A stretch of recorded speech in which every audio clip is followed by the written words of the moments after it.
seeing you, but I'm happy to hear you. Yes, ma'am. Hi, everybody. Welcome here on the platform. I'm here. This is Dr. India White. This is usually the Real Talk Show platform, but I have a special treat for all of us today. We are doing a book launch on Equity Counts. I'm super excited. I have a host of experts with me, as you guys can see. So I am so excited because we are birthing this wonderful project that we have all worked on for so long. And so I want to bring this to all of us. And just first, I want to say thank you to everyone that is tuned in, that will tune in, that will get this recording, that will share out with your school districts, with your loved ones, with parents, with teachers, superintendents, principals, you name it, district staff. Thank you in advance for trusting in us and allowing us to share out our expertise, our experiences, and just taking this for what we are so excited that it is going to evolve into. So with that said, guys, I want to just welcome all of the authors.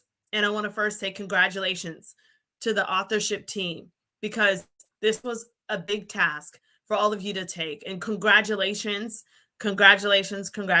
You will now forever be able to say that you are a published author. And that is something to celebrate. So give yourselves a hand. You're now officially published authors. You did it. And you have a voice and you have a purpose.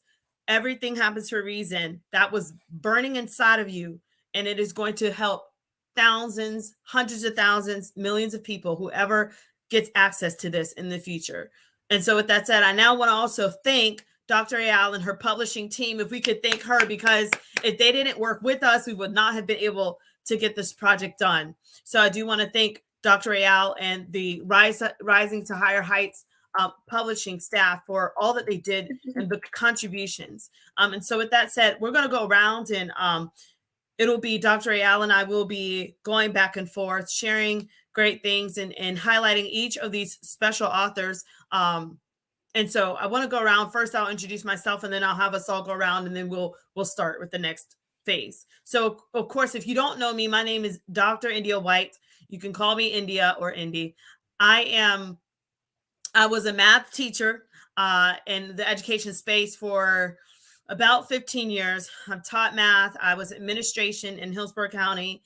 I had the honor to be a math coach. This led me to then go on to do some consulting work as an educator, helping math classrooms and math teachers nationwide. I had the honor to then cross over as a co-author with Big Ideas Learning with Dr. Ron Larson, Dr. Lori Boswell, and with Nick Lopez. And all of us have been doing our best to just answer the questions and help teachers where they need help the most so that they can help students. So I've been in the role as a co-author for the last few years, and it has been really exciting. And I can tell you, I've been able to travel around this nation and work with teachers and hear the work of equity and hear the concerns and what is going on and talk about NAEP data and so many other things. And so with that said, that kind of gave me this vision where I said, we have to do more than just have these conferences and then just leave.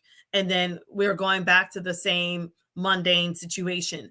I wanted to provide teachers, educators, principals, district staff, professors, you name it, parents. I wanted to provide every audience in the space of education a voice from an expert in that space so that they know what equity really is and what equitable math practices or equitable district practices, equitable administrative practices would be. And so therefore we have birthed this. The people on this collaboration were thought out. They were intentionally sought out because these are the best experts in the field. And you will see as you get to talk with them. So with that said, thanks so much, guys, for believing in us and giving us an opportunity. We're looking forward to working with you, your staff, your students, and just making a transformative change moving forward.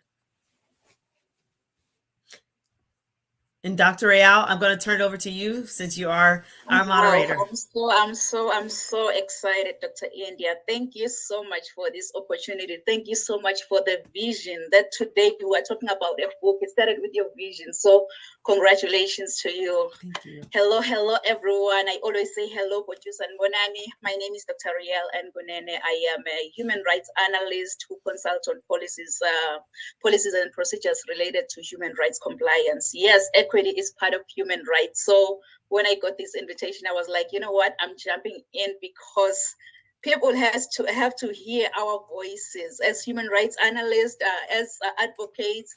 They'll have to hear our voices. I am also a highly sought after, energetic, Les Brown certified international speaker. I am also a passionate leader who holds a PhD with a discipline in leadership and business. Trust me, I wear many hats like our visionary here. I wear so many hats, but of all the hats I'm wearing, I just want to say that I believe that we all have the power to control our destinies, and we started with this book. So thank you so much, Dr. India, for having me aboard. A passionate leader who holds a PhD. You're welcome, Dr. Ayala. Next, I want to turn it over to Dr. Alyssa Foss as the next author that I would like to introduce. Hi, everyone. My name is Alyssa Foss. Yes, I'm a doctor of education, not a real doctor. My 4-year-old gets confused. Why are people calling you doctor?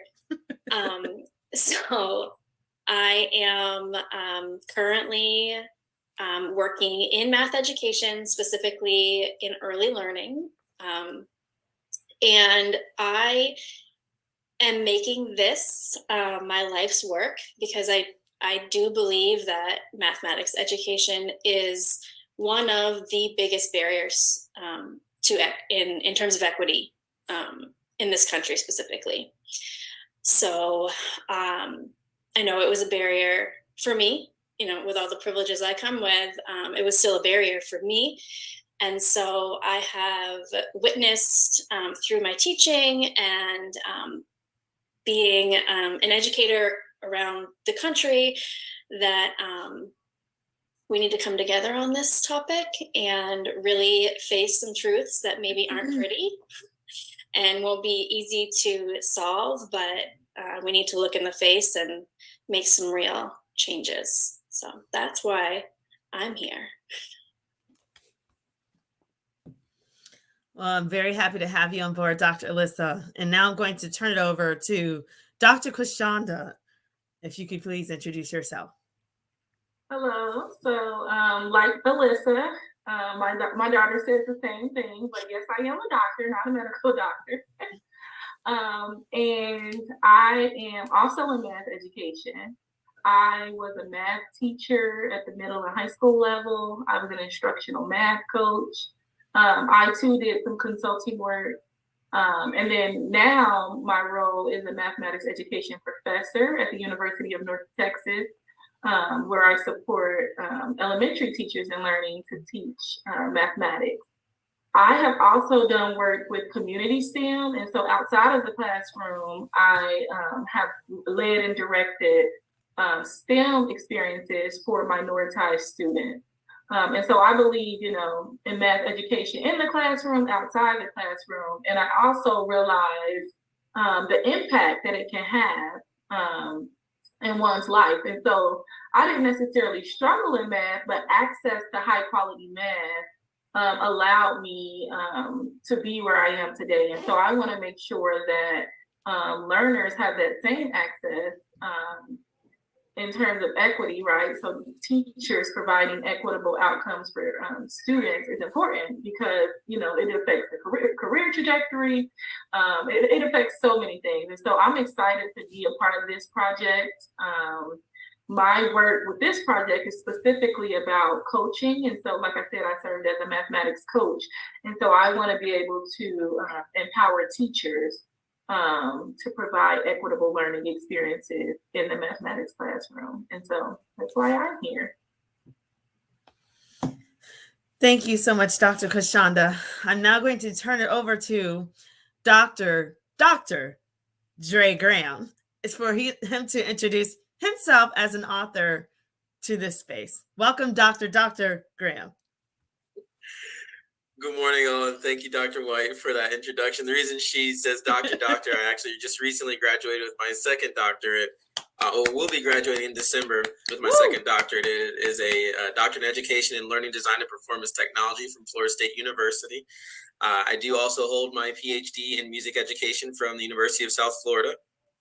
And that was my introduction. Go Bulls! That was my introduction into really the equity space and really taking an opportunity to evaluate the way that I approach education, which so often whenever we're in the classroom, we look at kind of the way that we do things as the way that everybody's doing things. And you realize that it's not something that just happens everywhere. That attention to the individual needs of each student and that desire to see every student flourish in an environment that's created and tailored specifically to their specific needs.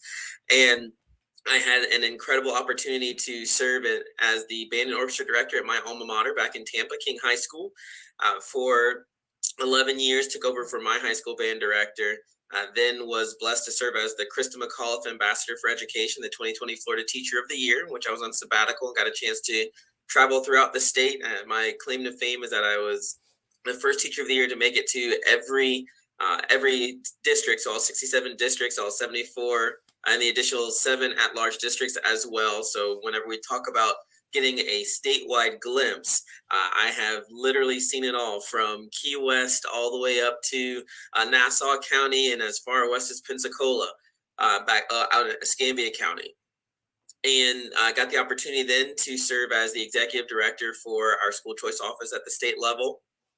For 3 years before really wanting to get back to that ground level where the real change happens, which is my current position now, where I serve as the Director of Educational Equity and Outreach in Alachua County.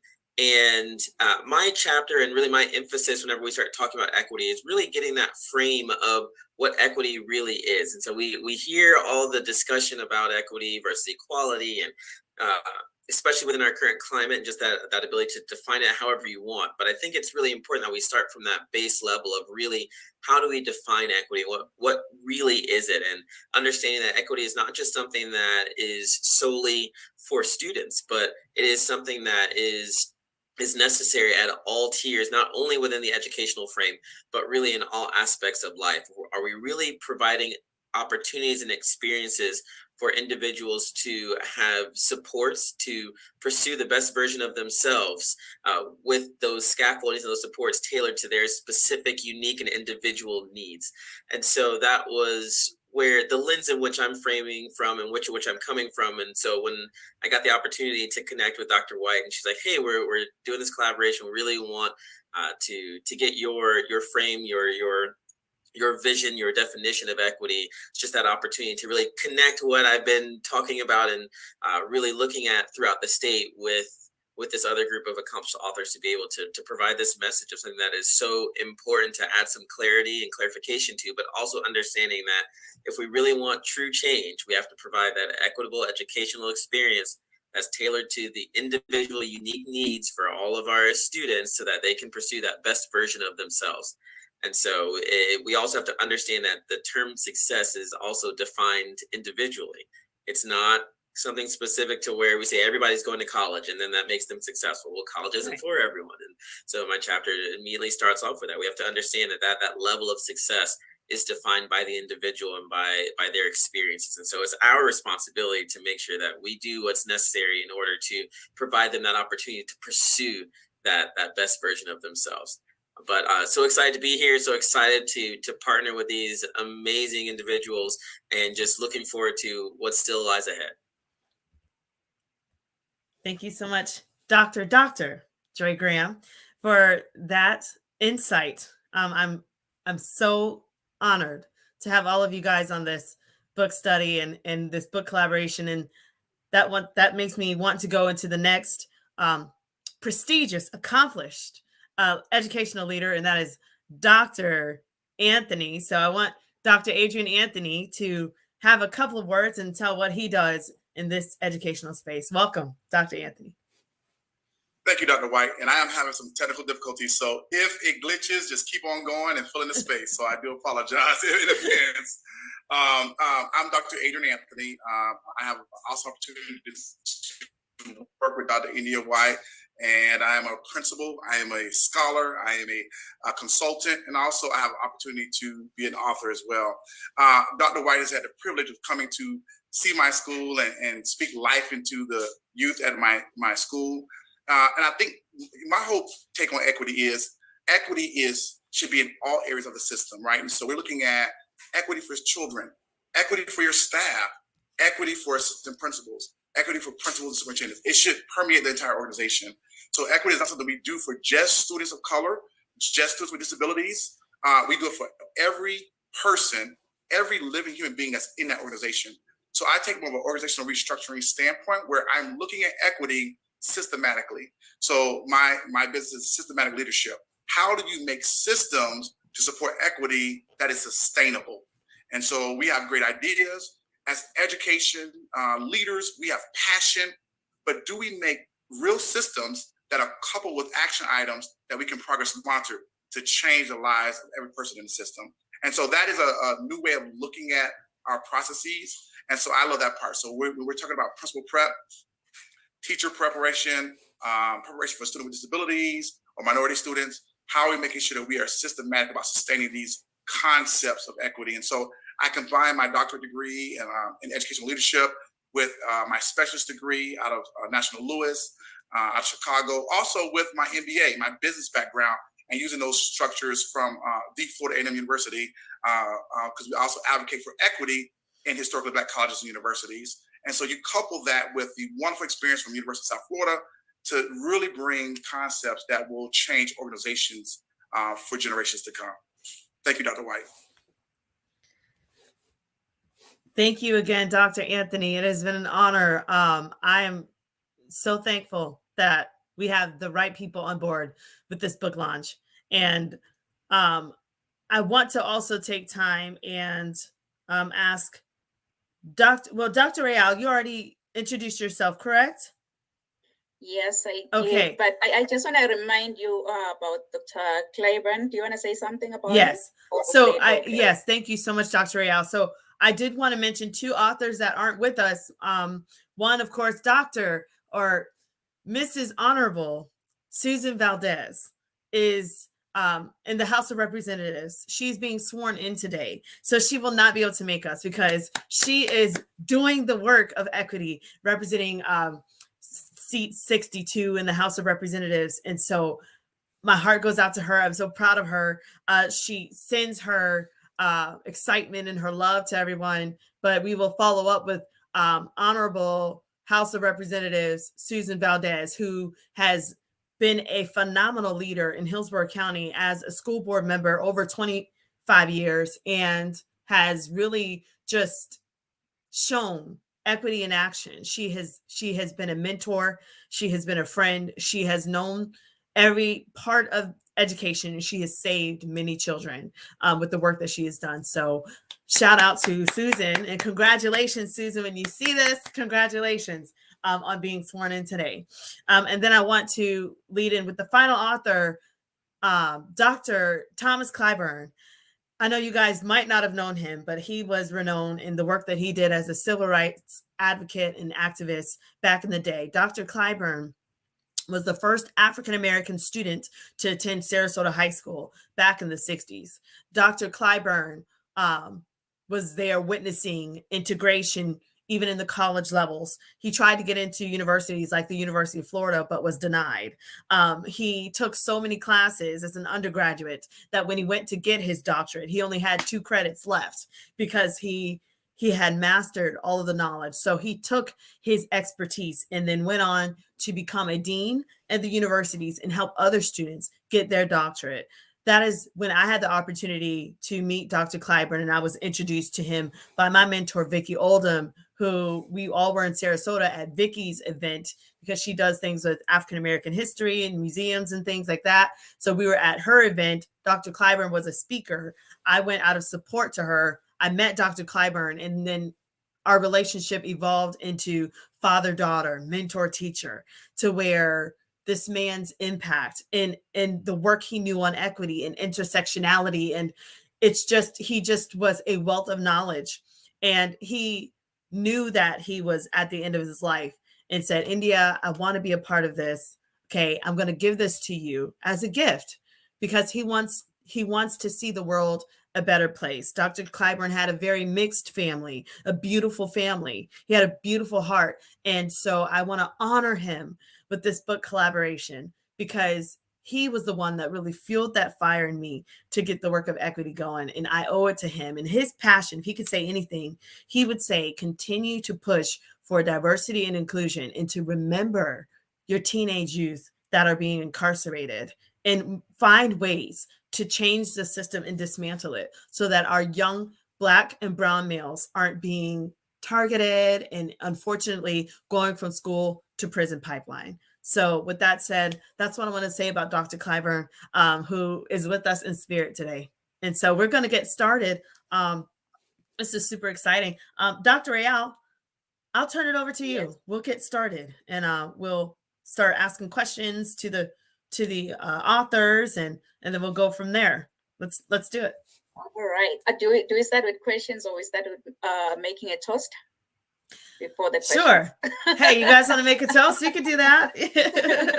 I'm ready for it. You guys have your books? You have your books? You have your drink or a pretend drink or something? I'm ready. Are you ready? Yay, let's do it. Yes. Okay, a Yes. toast. Let's take a toast. Equity and equity counts, book collaboration, hearing equity from every voice in education from true experts. Toast, cheers, guys.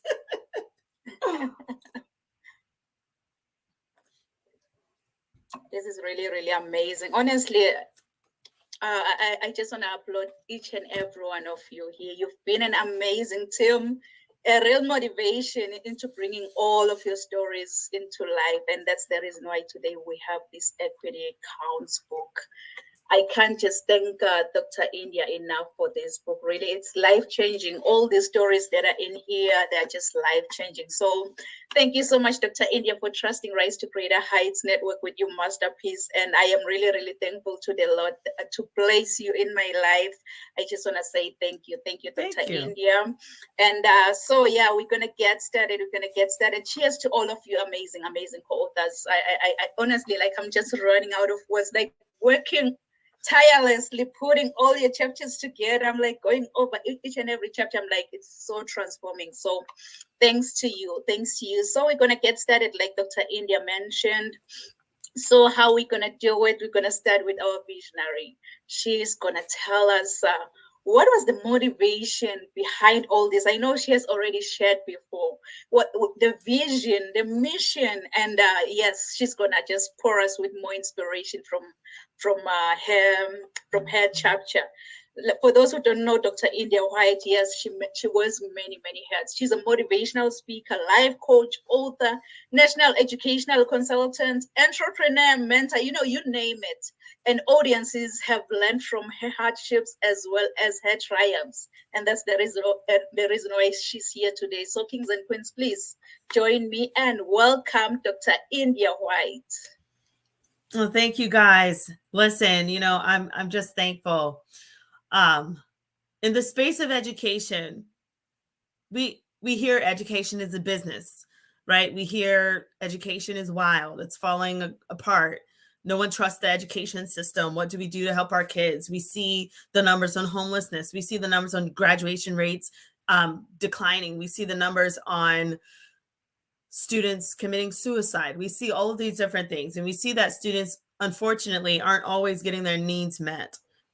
As I have done this work in the space as an educator, I've seen kids who were first generation students graduate with a high school diploma when all odds were against them. I've seen students go from the handcuffs of officers as school resource officers to the graduation stage because we were able to save that kid.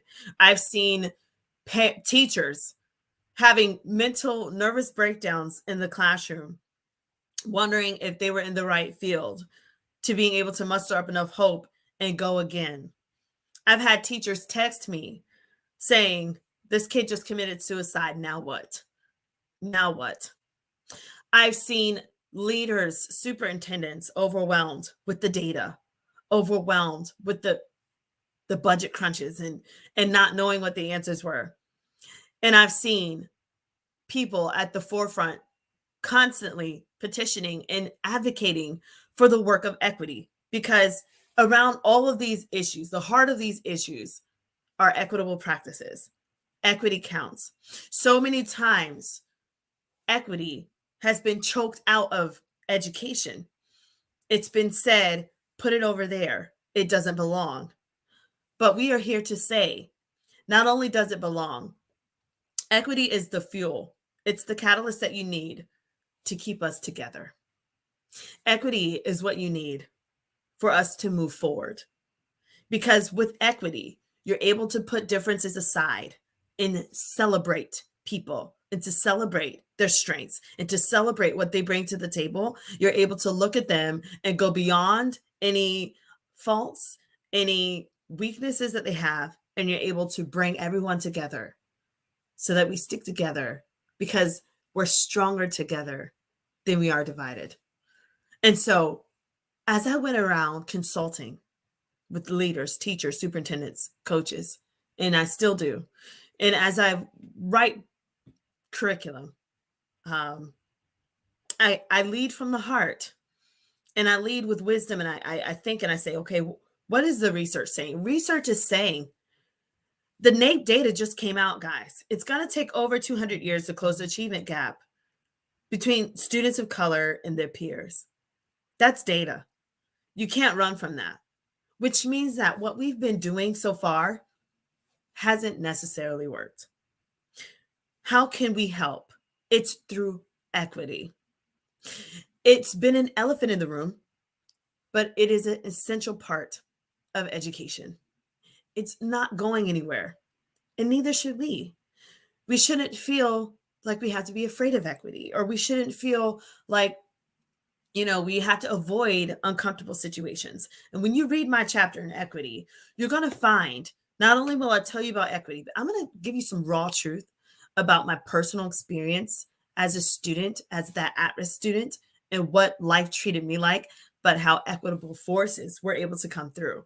I'm going to give you some good cases. I'm going to give you some bad, ugly cases, but you'll be able to see the beautiful role that equity played, where I could have had a divided heart. I could have had hate. I could have had resentment because of some of the things I went through. But I was able, through equity, through a lens of equity, to see beyond the things that were trying to divide us during those times, and to move forward. And now, because I had people in my field, in my community, in my tribe that had an equitable mindset, I'm now able to take that as a leader as well and go forward and to teach others how to be equitable, because children are not born hating other people. Children are born loving. And unfortunately, children are taught to hate. But when are they taught to hate?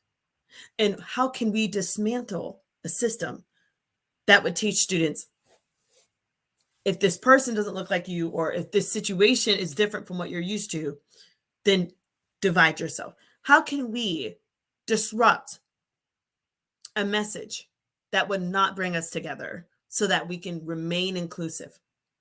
And so as you, as a leader, whether you're a teacher, coach, superintendent, principal, whatever your role is, as you are taking in every story, every author, every expert in this chapter, in this book, I want you to put on your lens as a leader and say, how can I flow in equity and do good to students and give them what I know they deserve, or do good by my teachers, do good by my staff, and give them what I know they deserve, because equity counts. So as you lead with the heart of love and equity, you'll begin to see the change, and we'll begin to see the achievement gap close closer and faster than we hoped it to close. So that's my spiel on equity counts. Oh my, Dr. India, you've mentioned that the change that we want to see in this world, honestly, it must first begin with us. Like you have elaborated on your equity, that your whole chapter was just going over it. You've mentioned that equity is the ability to provide reasonable services to all, not just single students, but to all students, as much as they need. So if we can just do that, we can see the change that we want to see in this world. Wow, I'm looking forward to finish your chapter because I've been reading.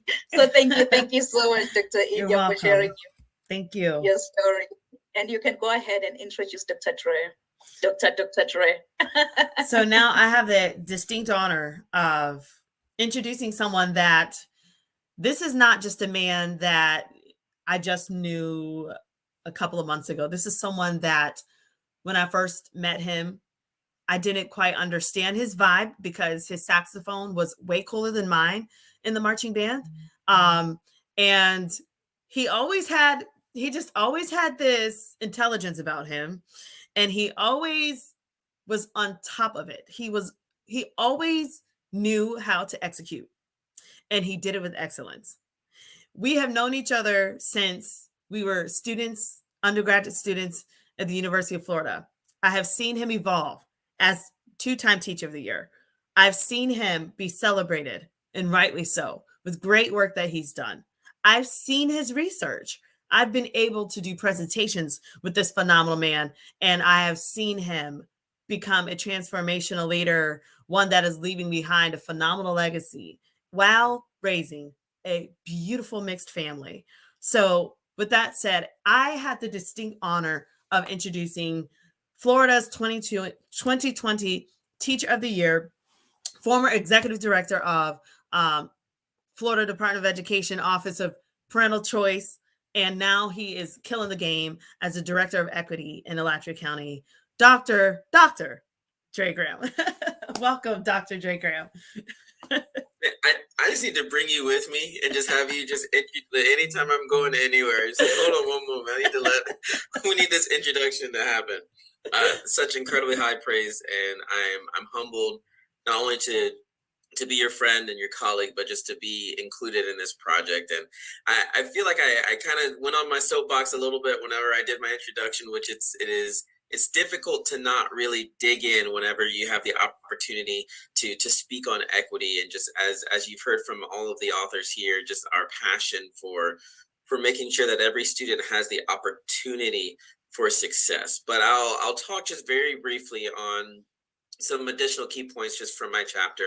As I mentioned, we talk about the importance of understanding the definition of equity, really what that means. And, in the current political climate, there's a lot of pushback that, equity has now become a four-letter word. And we shouldn't mention that, because then that means we're tailoring things specifically to a given demographic. But that definition, or that the use of that term in and of itself, should be a red flag, or just be a light that's saying, if we're only saying that equity is only based on a specific demographic, then who really are we trying not to help? And the understanding that when we discuss true equity, it is not just for those students or those individuals who need remediation or who are on the lower tiers of things. True equity is providing every student, regardless of if they are underachieving or hyperachieving, it's giving them those attention, those scaffoldings they need to continue to excel. We talk so often in education about our level 5 students and our level 1 students, which we won't get into the importance of not labeling students here today. But when you have those students, the goal is that every student, regardless of their identified academic achievement level, is that they are still continuing to grow, continuing to learn. As a high school student, I graduated from an international baccalaureate program. My wife constantly makes fun of me because I am getting degrees, and she said, "Hey, these aren't collector's items." I'm actually currently finishing up my final doctorate. So I will have 3 doctorates by the time I am done. And a friend of mine said, "Are you collecting the infinity stones of degrees here?" I'm like, "No, that's not what it's about." But then we can talk about the importance of representation. Really, one of that push for me to pursue these levels is that when you talk about Black males with PhDs, you're talking about really a 1% of that population. Then you talk about a Black male with multiple doctorates. Mm-hmm. You have 2 doctorates. Now I'm the 1% of the 1%. Yep. And so a Black male with 3 doctorates, you're the 1% of the 1% of the 1%. And although you think about the weight that carries, but really that's not the important part. The important part is that is the response that I provided to the question that was asked in my interview for whether or not I should be the teacher of the year for the state, to the question I knew that was coming that I really didn't want to answer, which was why me? And as I was thinking about it, and I try to be very hyper aware of how I'm perceived, because it is very important, not only as an African American male in this country, but also just as an individual, that it's, while we can talk and be braggadocious, really that's not going to be the open door to get you to be able to elicit any type of positive change. And so I started thinking about all the things we could talk about with my students and how they're the highest achieving in our county, and we went and played at Carnegie Hall. But really, ultimately, what it came down to, the answer that we provided was, it's important that the lowest performing demographic in our state, which was the African American male, sees someone who looks like them in a position that is considered successful.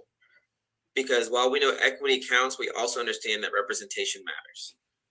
And so having that opportunity for individuals to see what is possible is in and of itself an equity issue, which is why it's so important that we have various aspects within our educational system where we can see across the board different people from different ethnicities, different cultures, and we celebrate their contributions. And so when we really go back to that equity piece, it's the importance of understanding that equity is not just geared towards that lowest common denominator. It's throughout the entire spectrum of our students, of our teachers, our administrators, any type of element within the educational system. And Dr. Anthony spoke on this a little bit during his introduction, but it's so important to understand we can't have student equity without having teacher equity. We can't have teacher equity without having administrative equity. And the importance is that we are empowering each tier in order to achieve at their given level, and to provide them with those scaffoldings and their supports to pursue that best version of themselves. I'll end with this reference to a diagram that's in the book, but we see all the time that the fence depiction of what equality versus equity. And I mentioned in the chapter that I have always looked at that as a continuum. We're moving from equality to equity. And when you look at that initial picture, you see that you've got everybody's on a box, but only one individual can really see over the fence. And then in the next picture, you see, oh, but this is equity. And then there's a fundamental issue with that second picture, because what they do is they take the box of the person who could already see over the fence, and they give it to the third person. So now everyone can see over the fence. But when I visualize that, I see, oh, well, we just took something away from someone to give it to somebody else. Yeah. And that's not what equity is. Equity is still continuing to provide those supports for that person who could see over the fence already, while continuing to reinforce then provide the necessary supports for the other students. I actually had an opportunity to revise that picture, and unfortunately, we weren't able to get it into the book because it wasn't done in time, but to where I now have a depiction of what it looks like, and with regard to, and I might be able to screen share this if I can pull it up really quickly. Dr. Inda, you may have to give me some rights just for a moment. But to where when we look at the picture now, it should be not a change, not a move away from one individual. Let's see if I can, host is disabled. Let's see if I can share. Okay, this really quick share. So this is when we really start talking about the importance of equality versus equity and how we're moving through this transition. You see here in this middle picture, when we reach equity, we didn't take anything away from the individual who could see over the fence already. We've just provided the necessary elements in order for everyone to be able to see over the fence. But really, that equity is just setting us up to move towards empowerment, to where we can eliminate the barrier altogether. That's right. And this directs specifically to what Dr. Anthony was talking about in terms of we've got to go back and we've got to change the system. We have to put systems in place that are going to provide all of our students that opportunity to have access, to have the ability to be involved in that transformational element of education so that they can pursue that best version of themselves. And so just once again, very excited. And I could sit here and speak on this for hours ad nauseum, but we're on a timeline. We're trying to get this through. But just some important elements that when we start talking about that definition, why we all have to be on the same page there. And then that will allow us to, in fact, be that's on the end of all my signatures on my email, #Stronger together, because we can't do this. We can't do this alone. And that's in and of itself, this book collaboration, that's a whole nother message of the fact that this isn't something that we're just trying to approach equity individually, but we're collaborating to be that demonstration of what it's going to take in order to make that change. Wow, Dr. Graham, you've just shed more nuggets on your chapter. I like the way you've explained the difference between equality and equity, because you've mentioned that it's been misunderstood by many and misguided by others. So the need for a clear distinction is so important more than ever. And you've just, I like the way you've explained it through graphics. I so wish these graphics came on time to be in this book. Really, they really look amazing. Thank you so much, Dr. Trey, for sharing your abstract of your chapter. Thank you so much. So we are moving to Dr. Alisa Foz. Dr. Alisa Foz, yes, she's going to share her inspiration on her chapter, her vision, the motivation behind it. So Dr. Alisa Foz, she has spent nearly 20 years in public education as a classroom teacher from K to 5, as a math specialist. She is an instructional coach, curriculum writer, and during her time, she has worked at multiple levels in 5 different school districts across the US. So, Dr. Foz, the stage is yours, ma'am. Thank you so much. It's so crazy thinking about what I do and what I've done with my career, because if I were to talk to my 18, even 20, 21-year-old self, they would be like, no. First of all, you're not doing anything with math because math scares you. And secondly, just no, like that's not you. So it's really crazy how I've ended up on this path as a student who was very impacted by math anxiety. And, you know, I kind of self-described myself as not smart due to my struggles with math specifically. It didn't matter that I was a great writer, didn't matter that I was fine in reading or that I had all these other skills, but because of mathematics, I had decided that the options for me were limited. And so I chose teaching, and I chose elementary, and I specifically chose 1st or 2nd grade because I knew that when you get to 3rd grade, you start with fractions, and then hell no, am I touching fractions, because they made no sense to me. So all that being said, I have been really, really fortunate and landed with the right people at the right time, and was able to relearn math as an adult in a way that opened the subject up for me. And so my chapter is really about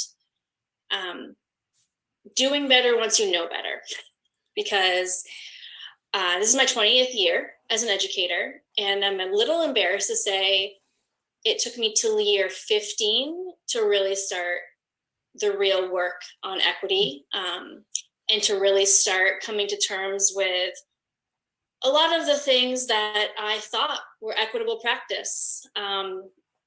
You know, I care more about my students than anything. I can name them. I can, you know, I tear up thinking about a lot of them, and I know I didn't do the best for them. Even though I thought it was the best at the time, knowing what I know now, I was trying to do my best, but I did not provide the most equitable education at all times.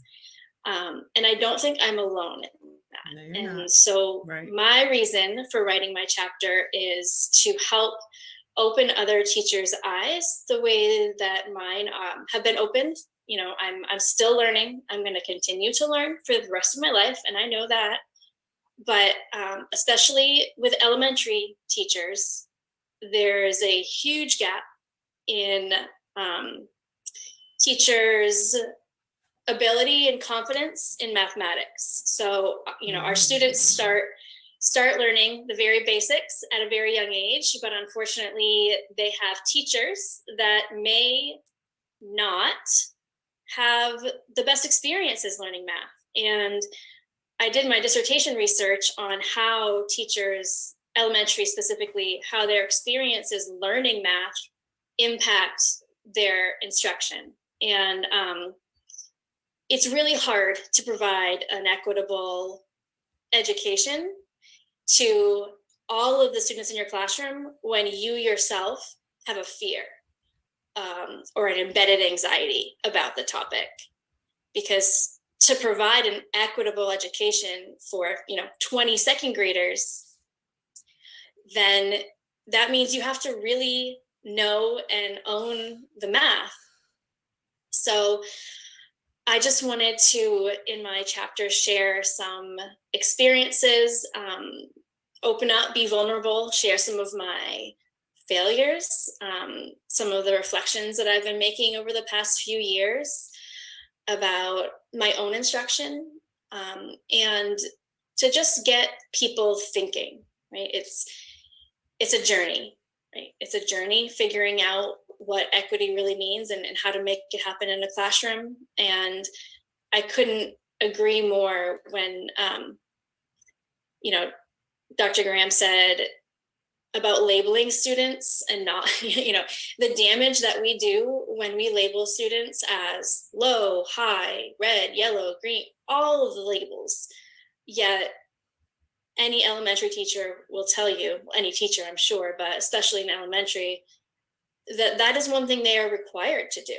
They're required to label their students based on all of these assessments of something, but maybe not necessarily true assessments of students' capabilities. So I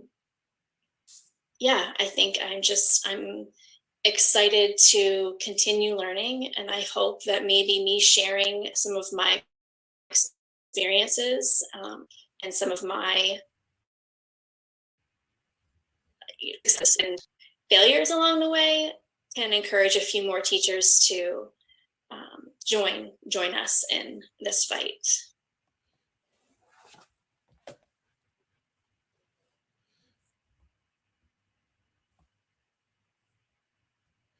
Thank you, Dr. Alyssa. I'm thankful that you're on and that you were honest with everything that you said. I'm gonna stop sharing my screen for a minute because I want to just talk and then, of course, go into the next person.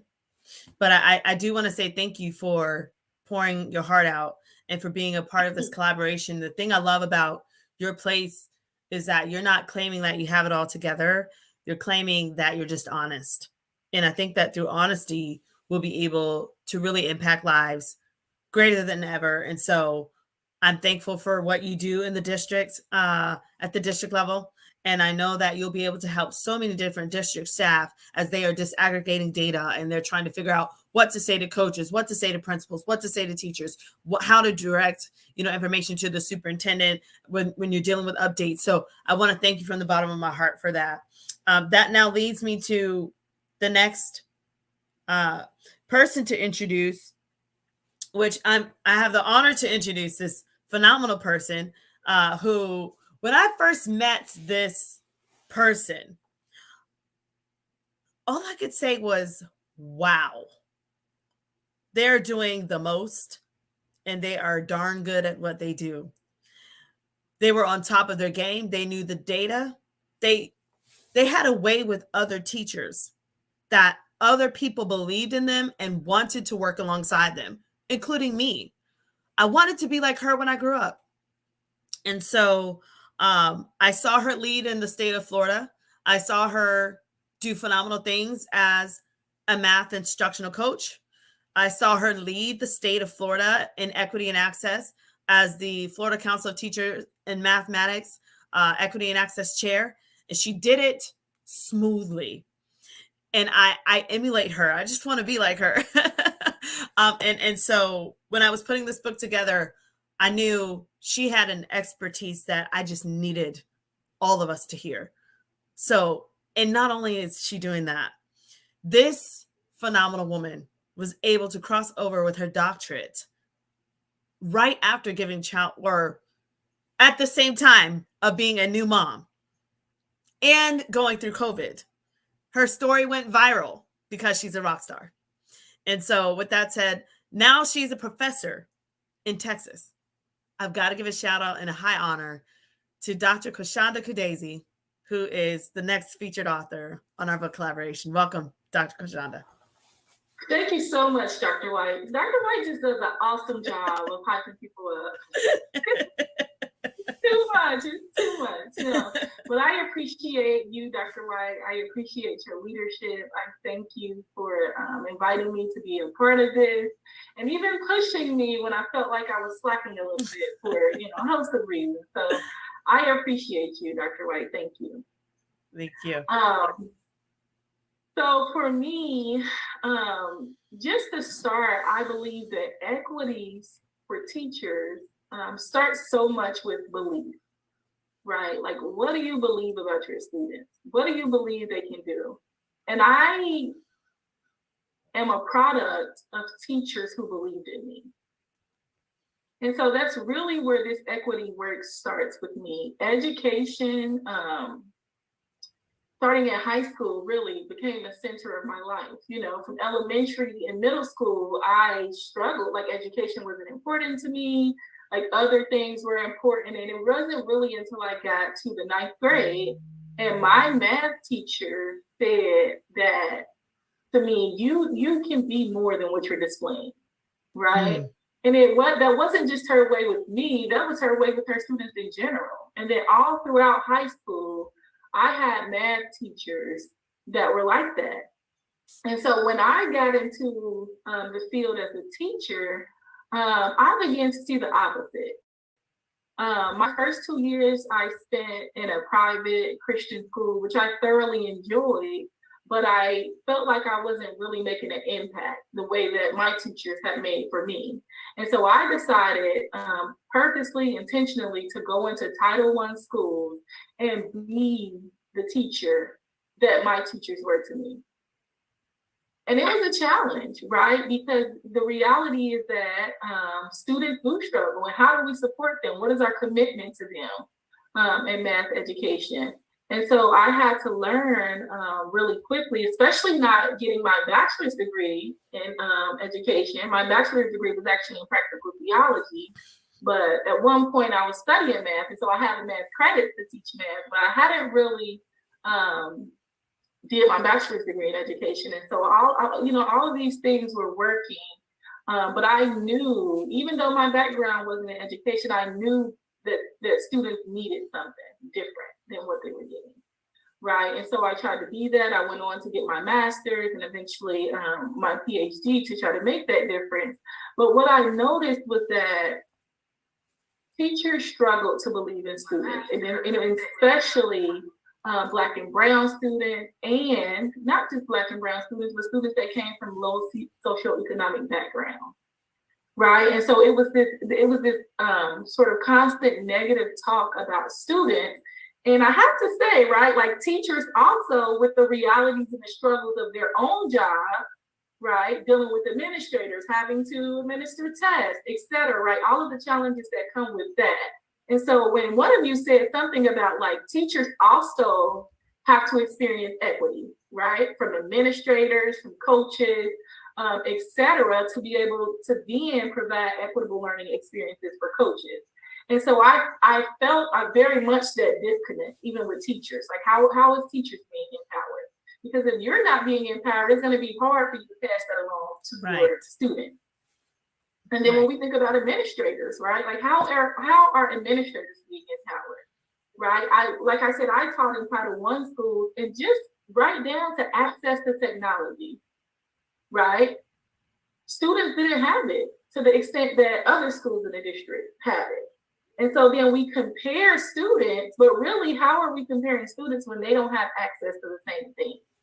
That's good. Right? That's good. And so in my chapter, I propose a holistic coaching approach. And the reason why I say holistic is because I feel that some things have been left out. And so in my experience, I've seen coaching that attends to the curriculum, right? So we ask teachers, what are you teaching? Are you teaching high quality materials? Are you aligning it with the standard? With the task align with the standard? So that's happening, right? And I also see where, questions about instruction are being asked. Well, how do you plan to teach it? What strategies do you plan to use?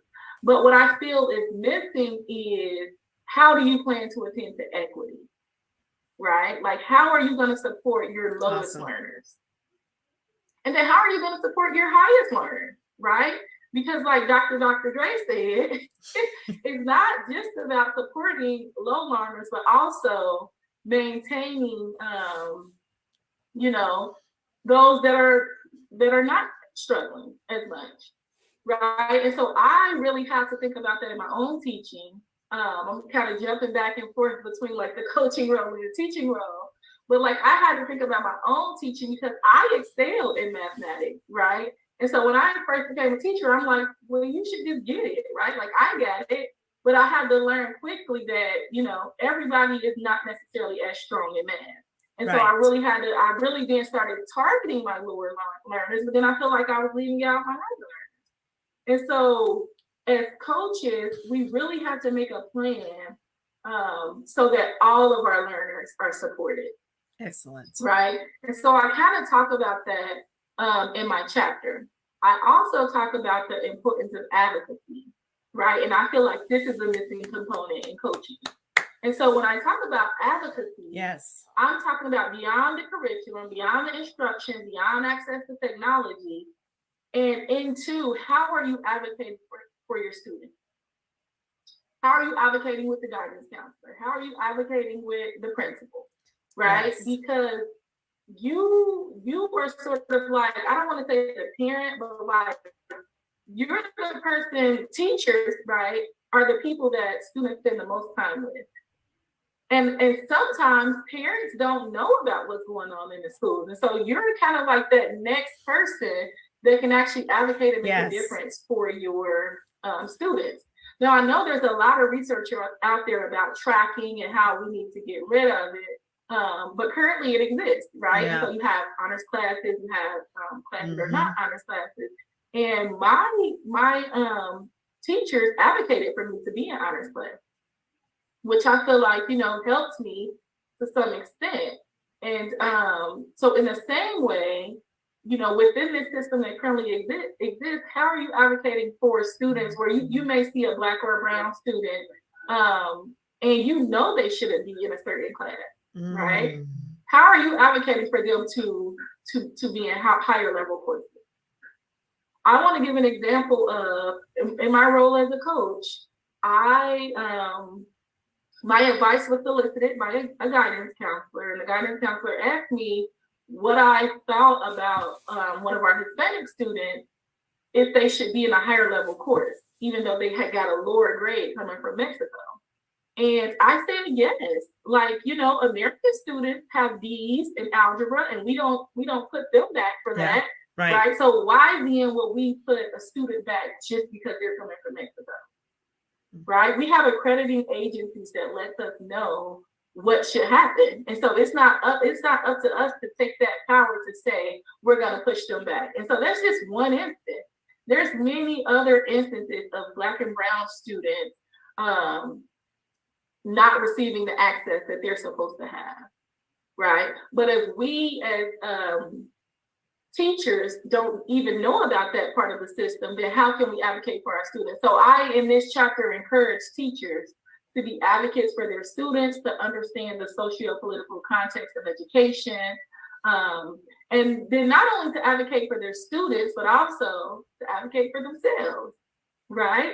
Because a lot of times the teacher is hearing from the parent, I need this from the student, and hearing from the coach, I need this from you for the students, administrators, all of these forces that are coming down on the teacher, but then the teacher also has to know how to advocate for themselves, right? Mm-hmm. And so I encourage that in the book, and I encourage coaches to have teachers think about that for themselves. Read the contract, see what's in there, right? And then you position yourself in a way where you can advocate for students.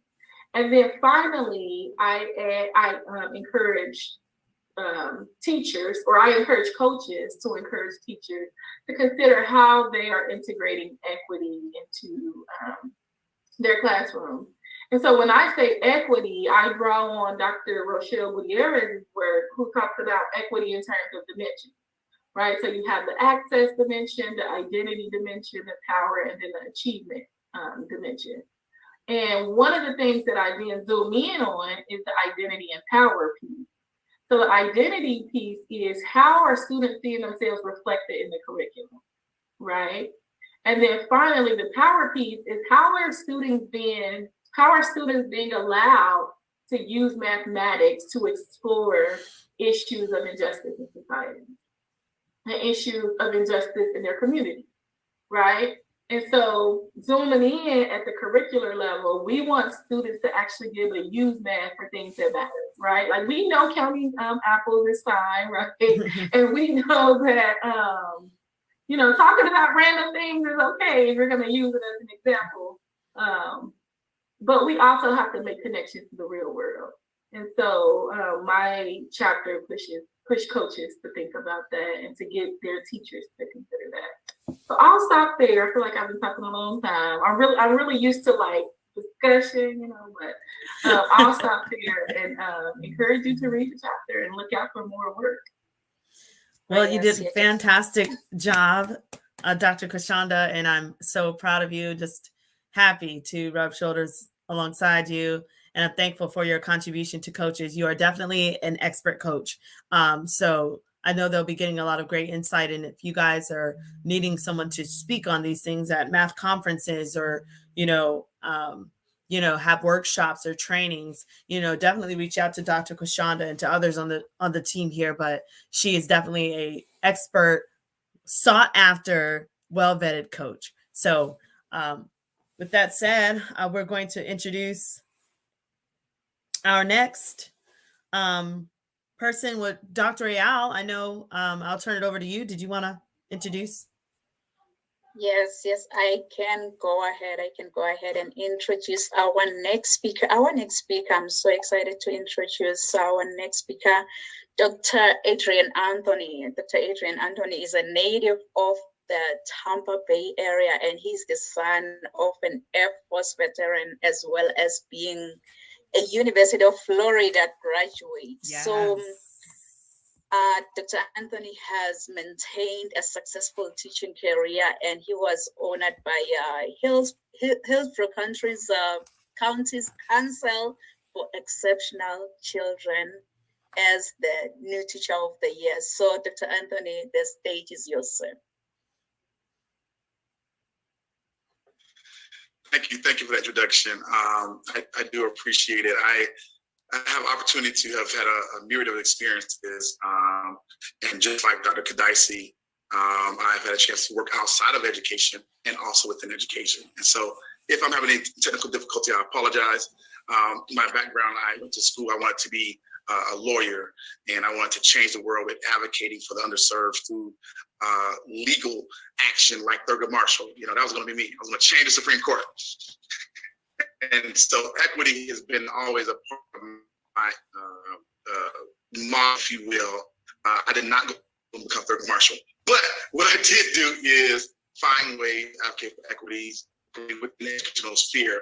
And so I love what Dr. Foss said about, this journey is not about perfection, right? You're bringing where you are in your journey for equity. And so equity sometimes won't be perfection, but your presence being within an outside system and equaling liberation.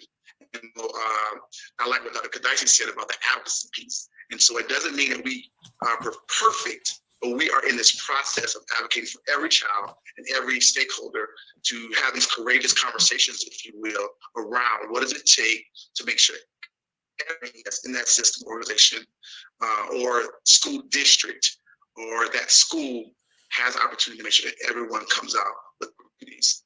And so from my background, I had a chance to work in deem as failing schools. I don't deem that. But we as a society, if a school does not meet a certain performance, whether it be a metric or an assessment or a test, they're not good enough. And we don't believe in that as leaders of equity. we do believe that there are opportunities to support every child and to grow.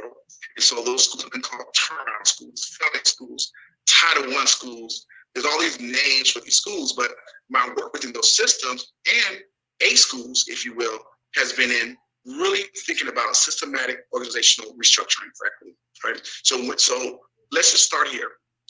As a leader, the first part we're doing is trying to convince individuals in our system that equity does matter. That's important because some people have that framework. But the question I pick up on in the reading is, after the person says, yes, equity matters, now what? Now what? I believe equity matters. What am I going to do? What resources do I have? And so that's where I kind of pick up the framework of saying, let's look at the system, the embedded barriers within the system, and let's get a strategic plan to systematically help those barriers either be reduced, mitigated, and help those who need access. So I love Dr. Graham, soon to be Dr. Graham's Yes, that's right. visual representation. And so if you look at the third part of that, it is actually using system to move those barriers. Because what you have to know is, if the systems are not in place systematically for succession, those barriers will come back. So when you open that gate or that fence for all staff and students to walk through, it must be maintained. And then that takes time. It's embedded in your hiring, it's embedded in your firing, it's embedded in your, and all those components must be in place as leaders. And my chapter really looks at this. What do you have that we want to maintain and stand on? And that starts with the vision of the superintendent staff. It starts with the mission from each principal for their school-based leadership. And then also, what are the weaknesses? What are some internal weaknesses that we have? And every system has a weakness, and that's okay. It's not about a morality judgment. It's about us making the system stronger. And then looking at external opportunities for growth and utilizing resources. And it may be a consultant, hence all the individuals on this call. How can we use their expertise to bring in someone that may be able to see outside of the system to bring some real change? But also, we're changing. I think Dr. Kadaisi mentioned, we went from no one really understood what a Zoom was to after 2020, it being the core technology emphasis for everything within education and around the world. But what you think about that is, when that becomes the new norm, it's an opportunity. But if I don't have internet at my home because I can't afford it, it becomes a threat. If I don't have a computer, it becomes a threat. If everything that you send home or is done in English and I speak Haitian Creole, it becomes a threat. So what we use as an opportunity to access equity can also inevitably become a threat if we don't think through the system. And so we tend to then have access issues when it comes with students with disabilities. Yes. Right? Or socioeconomic. But what about homeless insecurity? Right now, our nation is facing some of the highest rent ever in the history of rent. So I don't have a home, but you want me an iPad, but I'm in my car. All right. So those barriers become opportunities if we are thinking with equity in mind. So that's what my chapter brings to the table. I don't working with leaders, and leaders are not just a sprint. It is every teacher, but equity in my classroom, and I know that I have been discriminated against or not heard. My voice matters. Equity by custodian, those matter. What clean all.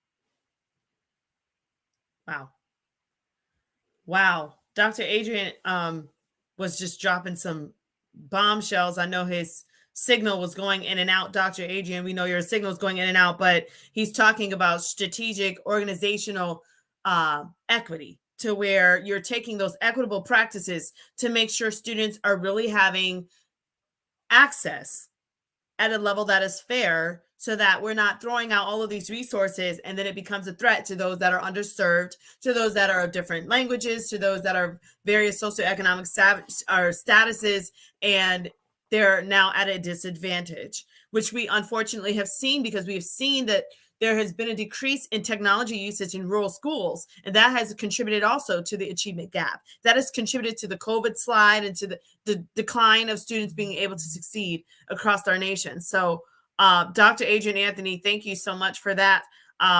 We applaud you, we celebrate you. And for those leaders out there, you're watching this and you need Dr. Anthony to go in and help you with that system. Don't be afraid to reach out to him. We're going to provide all of our information at the end of this so that you can follow up with every leader as well, accordingly with the services that you're needing. You can also follow up with more than one of us. If you need a group of us to go out or a pair of us, you let us know. So with that said, I do want to go to the next author of the book series, and I'm going to introduce this rock star here. So this person here has been about the work of equity, but more so in the work of human rights. They have led by example as a successful parent. They have been a voice in their community internationally. And as a result, they have been a 10-time #1 best-selling author. Further, she has become an entrepreneur. She's the CEO of Rise to Greater Heights. Not only that, she is involved in various projects. She's a philanthropist. She is shaking organizations left and right. She is award-winning. She's a Les Brown motivational speaker trained coach, doing the most. And, she decided to join us, and we're thankful for her contribution because now we have an international lens at Equity. And so I want to introduce Dr. Rael, who has her PhD in leadership and in business. And I want to introduce her as our next author of this phenomenal Equity Counts book collaboration series. Thank you so much, Dr. Rael, for being a part and for being our publisher. Welcome. Thank you so much, Dr. White. You just humble me.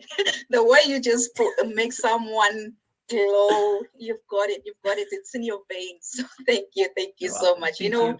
Like trying to fit in Dr. Anthony's shoes, I'm like, wow. He mentioned that equitable leadership is a notable. What are human rights? So human rights are the fundamental rights and freedoms that are inherent to all human beings, regardless of your gender, nationality, place of residency, sex, ethnicity, religion, or even your skin color. So here's the thing. Human rights are not just about the law. So human rights are non-discriminatory, meaning that all human beings are entitled to them, and you can never, ever be excluded from your own human rights as a human being.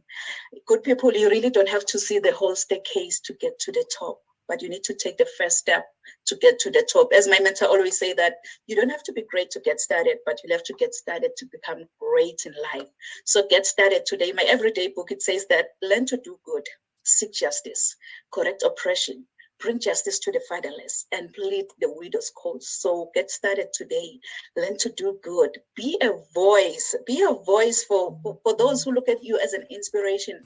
Be a voice, because I know that we all have a voice, but not everyone knows how to use it. So as an advocate for human rights, really, I encourage change makers and educate them on the issues at hand so that their voices can be heard too. So I work with individuals in church, listening closely before I start calling out issues, because I serve not just as a vocal protester, but I go one step further by encouraging these changes through education, instead of merely telling government leaders, hey, you know what, this thing needs to be fixed, which happens quite frequently. Really, we always come out with all what we want in life without listening. So I am that kind of a person who just listen closely and then call out the issues, because I know that we all have goals, we all have missions, we all have abilities, we all have visions that we just want to accomplish before our story is over. So I am that kind of a person. So you need to be clear about your career goals as an individual, as an instructor, as a student. You need to be clear about your career goals in order for you to gain guidance on professional development. So as a human rights analyst, really, my purpose is so simple. My purpose is to teach everyone about human rights and help many organizations understand and promote human rights, because we need this. So I also make a difference by bringing solutions and educating others. Kings and queens, equity counts. Equity counts. Like we've mentioned in this book, that equity counts. Diversity and inclusion for all success for success for all learners. That's what we mean when we say equity counts. So growing up, really, I didn't have much in life because my father decided to have an early departure from this planet Earth. And I thank God that I missed that flight because I'm still here. I'm still sharing my story because I had everything because of my mama's love. And I love you so much, Mom, if you're going to watch this video. So I think whosoever say that the sky is the limit was wrong. From today on, I, Dr. Riel and Gunene, believe that the sky is our point of view. So let's all rise to greater heights. Thank you so much, Dr. India. Wow. Well, thank you so much, Dr. Rial, for putting your spin on things with human rights and just being the voice for children and the voice for all, because that is the center of just having true equitable practice.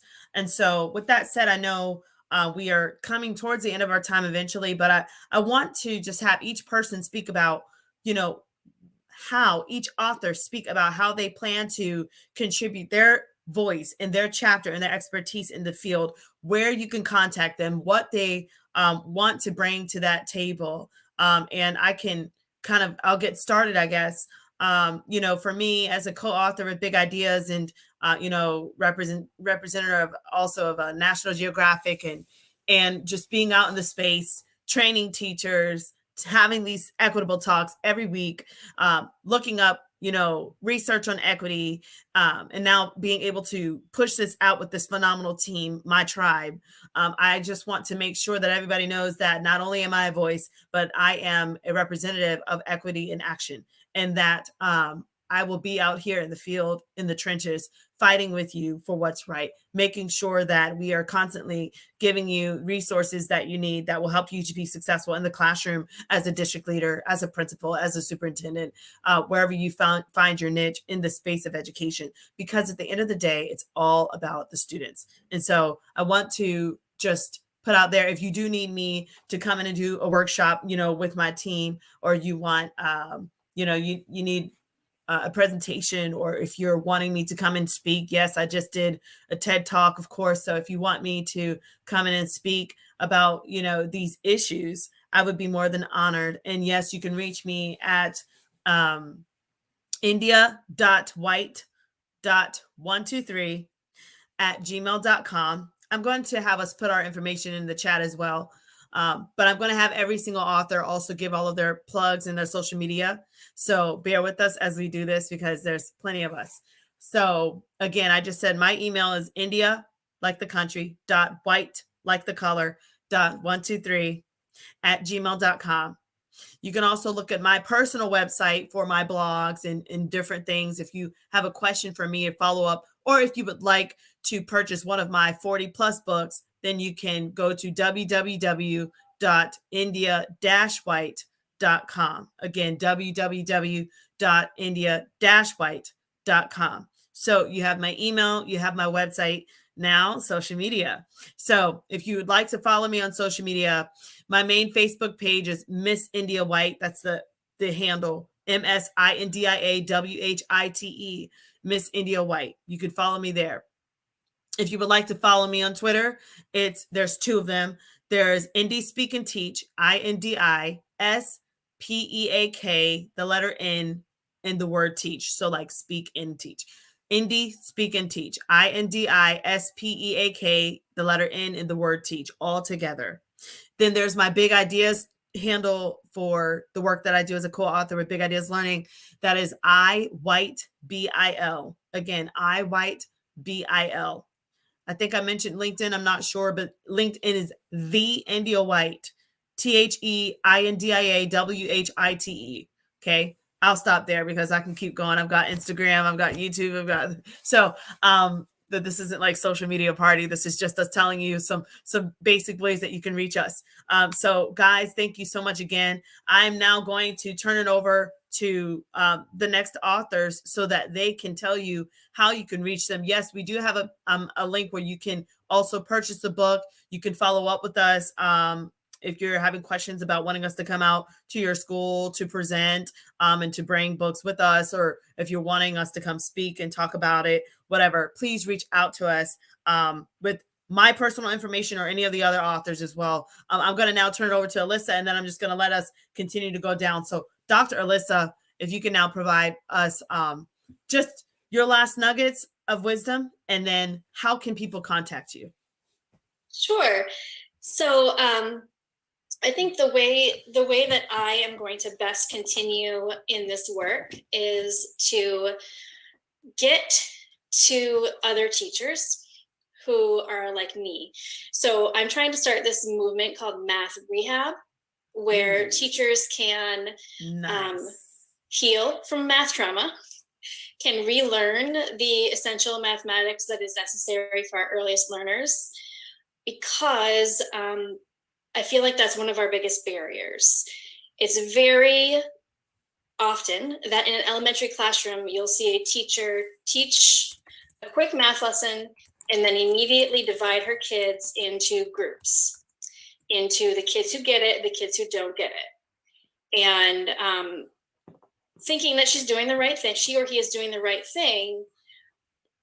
What's actually happening is tracking starting in kindergarten, and labeling, false labeling starting in kindergarten. And these students who get pulled into a low, quote unquote, group in first grade are the same students that drop out of high school or stay in that low group. So by starting with our teachers and healing them first, and helping them feel their own mathematical power, then they can have the trust and belief that yes, all students can do it. Because if a teacher doesn't believe that they can do it, there's no way that they're going to get to the place where they believe that all students can do it. So for anyone who happens to be that teacher, right? No one wants to admit it, but if you are, I'm there for you, and you can find me on Twitter. You can find my email. I'll put in the chat as well. And I'm just going to continue to work with students in every capacity that I can find, and focus my efforts on getting to those teachers who need to find a different experience so that we can give all of our students a different experience in math. Thank you, Dr. Alyssa. Thank you, Dr. Alyssa. That is fantastic. And I just want to let you know, I'm one of your first supporters in the Math Rehab, because what you're doing is incredible work, and it is the truth. Many math teachers need that extra support as they have dealt with much trauma themselves. They need to know that they're not alone, and I'm thankful that you have decided to do that. And maybe we can even partner later with NAMI or some other, mental health supports and things like that to help us reach these math teachers. So you guys heard that. Alyssa is available. Dr. Alyssa is available for workshops, trainings, presentations for your math teachers to help them if they're, first year teachers, 10-year teachers or whatnot, and they're just looking for a voice. They're looking for an outlet. They're looking for a way to bounce back from trauma. Then Dr. Alyssa is your person. So thanks, Dr. Alyssa. I want to now go to Dr. Kwashonda and allow her to tell her tidbits on equity and how she can be utilized in this project with her information. Go for it, Dr. Kwashonda.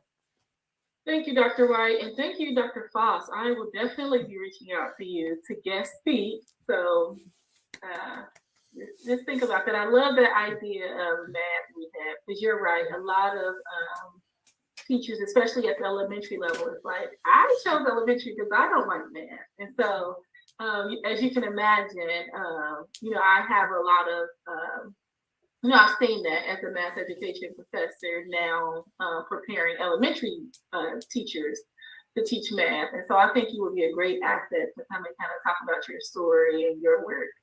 So be looking for that email, Dr. Foss.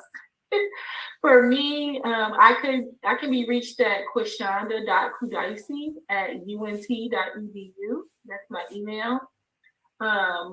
My Twitter is Dr. Kudaisi. That's it, or Dr. Kwashonda Kudaisi. Either one, I'll come up. I think I have a pretty unique name. Dr. Kudaisi, can you please spell that out for the captions? Yes. So, my email is QUESHOND for dog A .Kudaisi KUD for dog AISI @unt.edu. So you spell it the same way for Twitter, Dr. Kudaisi, Facebook, Instagram, all of those are set up that same way. I also have a website, which is matheducationmatters.com. And there I include resources for curriculum, instruction, assessment, equity, and social justice. I also have some webinars on there that you can look at as it relates to research in math education and teaching mathematics methods courses. When I think about continuing the work, my work will continue with specifically elementary mathematics pre-service teachers that are learning to teach math. When I was out in the field, I was working with people that are already teachers, and so I'm excited to have an impact on those becoming teachers.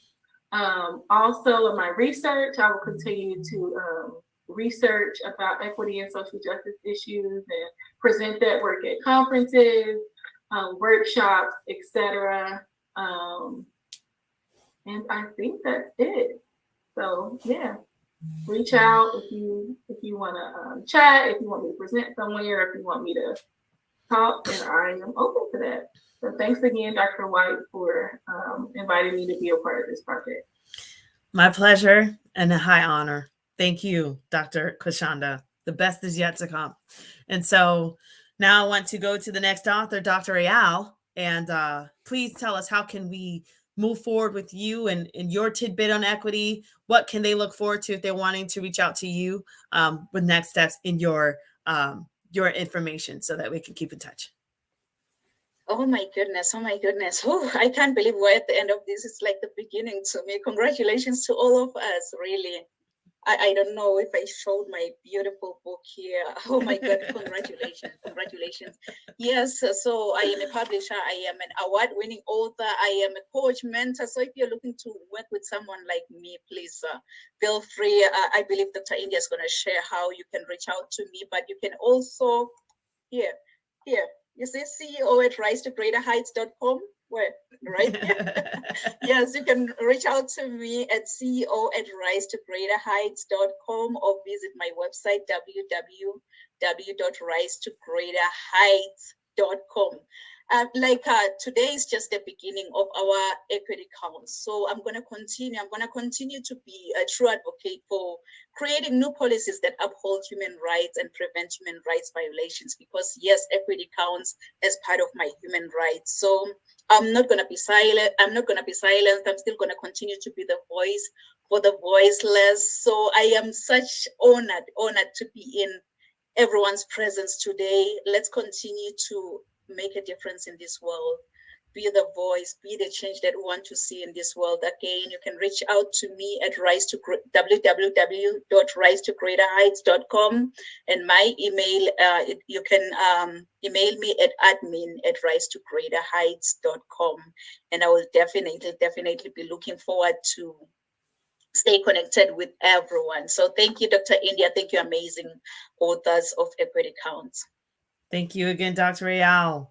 And now I'm going to go to Dr. Dre Graham to leave for us. How can you help us out in this work of equity, your last equity tidbits, and how can we reach you if we're wanting to keep in touch with you?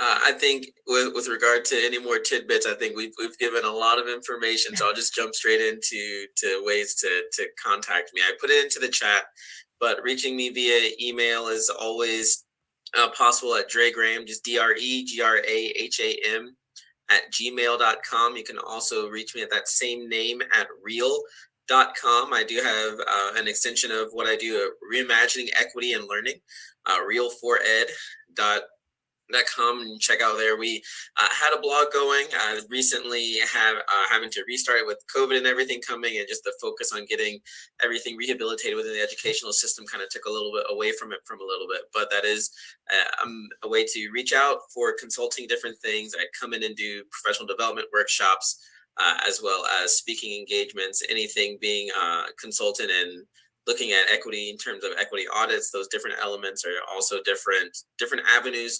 Feel free to reach out, as I mentioned, via email. You can go to the website. I also put in my Wix website, Wix site on there as well, but you can see all that information in the chat. Just once again, just thankful to be a part. Dr. Dre, can you just tell us what the Wix website is for the CC caption readers? Sure, yes, ma'am. It is Dre Graham, DREGRAHAM .wixsite.com/Dr. Dre, DRE or DRDRE. Love it. Thank you so much, Dr. Dre. So we appreciate you and thank you again for being a part of this book collaboration.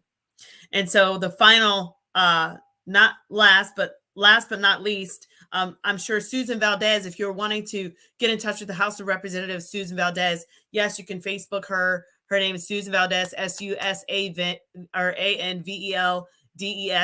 You can reach her on social media platforms and through House of Representatives.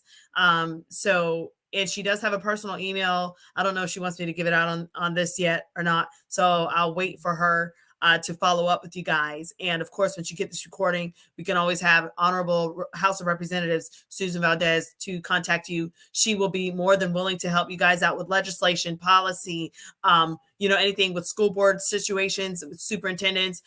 If you're dealing with students, secondary language students, ELL students that need to get through, with high school diplomas, just kind of the whole K-12 and beyond spectrum. Susan Valdez, Honorable Representative Susan Valdez is your person, and she will be more than honored to help. So please reach out to us and mention her if you're wanting her services or wanting her to come speak or come visit your state to support. Also, I want to now go into the next author. This principal leader here, I know he's available for principal consulting. He's amazing at what he does. So Dr. Anthony, if you could tell us your last spiels on equity and how can we keep in touch with you, the leaders that are interested in working with you. Thank you, Dr. White. My last part is you make the difference, and you come in many forms. You as a teacher, you as a principal, you as a superintendent, you as a parent, you as a staff member, you make the difference. And so equity is for all of us. And so you can reach me to support in any kind of systematic leadership you need. I can do principal prep. I can also help with special education. I can help with teacher prep as well to really help us to really systematically make sure we're going to help all of our students. And so you can reach me at dranthonym.ba@gmail.com. That's DRANTHONYMBA, as in Michael Boy Apple, @gmail.com, as in godmail.com. All right, so I'm excited about this. Thank you so much. I look forward to changing the world together. Thank you so much, Dr. Anthony. And again, thanks to everyone. We're going to now end this meeting, but this will not be the end of us working with your school districts, with your classrooms, school sites, at your math conferences, at your educational conferences, at your conferences for superintendents, or working just across the nation, or even coming to Canada and hosting an event. We are open to doing this work, and we are here because equity counts. So thank you for believing in us and giving us a space to speak life and to speak equity into education. Thanks for all that you do, and just know that we're here for you. Have a wonderful day, and thank you to all the authors. You guys are amazing. We're going to be in touch with you guys. We will send this out. It's already on social media, but if you're needing this as a leader, please feel free to reach out to me. You already have my email, or reach out to any of the leaders here. Let's get in your schools. Let's make it happen, because equity counts. You guys have a great Thanksgiving break. Take care, and thank you. Wow. Thank you, Dr. India.